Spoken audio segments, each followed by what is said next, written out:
নমস্কার, আমি ঋতিকা। আমার চ্যানেলে আবারও সবাইকে স্বাগত। তো সম্পূর্ণ দোকানের পদ্ধতিতে আমি আজকে আপনাদের সাথে জিলিপির রেসিপি শেয়ার করব। আর এটা হচ্ছে ইনস্ট্যান্ট জিলিপির রেসিপিটা শেয়ার করছি আপনাদের সাথে। তো তার জন্য দেখুন, একটা পাত্রে আমি 2 বাটি পরিমাণে ময়দা নিয়ে নিয়েছি। স্বাদ অনুযায়ী নুন দিয়ে দিলাম। 1 চামচ কর্নফ্লাওয়ার ব্যবহার করছি। এরপর পরিমাণ মতো আমি ঘিও ব্যবহার করছি। ছোটো চামচের 2 চামচ মতন ঘিটা ব্যবহার করছি। আপনারা যদি কেউ এটা অ্যাভয়েড করতে চান করতে পারেন, কিন্তু ঘিটা দিলে জিলিপির টেস্টটা খুব সুন্দর হয়। তো আমি ছোটো চামচের 2 চামচ ঘি দিয়ে দিলাম। দিয়ে ভালো করে কিন্তু আমি সব কটাকে একসাথে মেখে নেব। প্রথমে জল ছাড়া কিন্তু মেখে নিতে হবে ভালো করে। প্রায় 3-4 মিনিট মতন কিন্তু মাখতে হবে, এটাকে জল ছাড়াই মাখতে হবে। পরে কিন্তু আস্তে আস্তে অল্প অল্প করে আমি জলটা ব্যবহার করব। তো দেখুন মেখে নিয়েছি। এরপর আমি এর মধ্যে ইনো দিয়ে দিলাম। তো আমি একটা পুরো প্যাকেটের ইনোটাই দিয়ে দিলাম। আপনারা যে যতটা পরিমাণে ব্যবহার করবেন ততটাই ইনোটা দেবেন।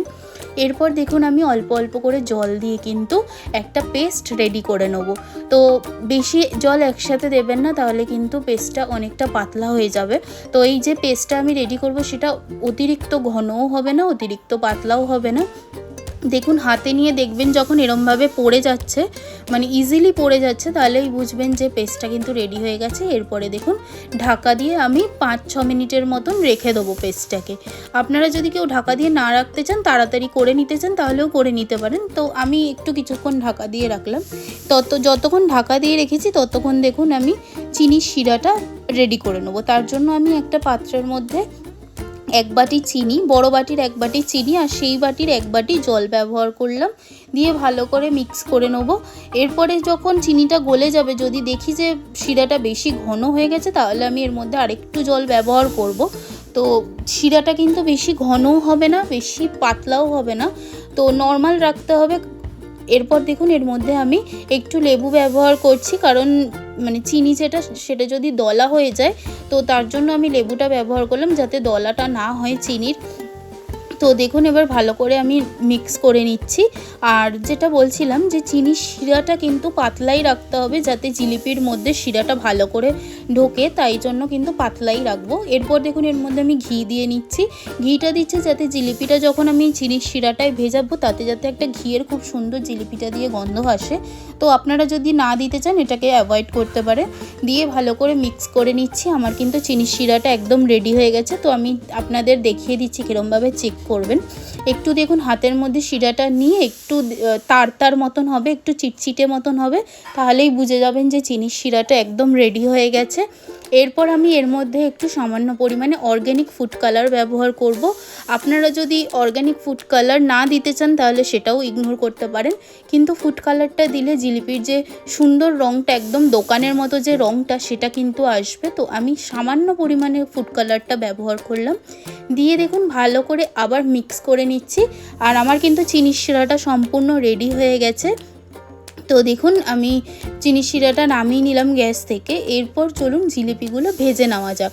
তো তার জন্য আমি একটা কড়া নিয়ে নিয়েছি জিলিপিগুলো ভাজার জন্য। এরপর এর মধ্যে আমি পরিমাণ মতো রিফাইন তেল দিয়ে দেবো।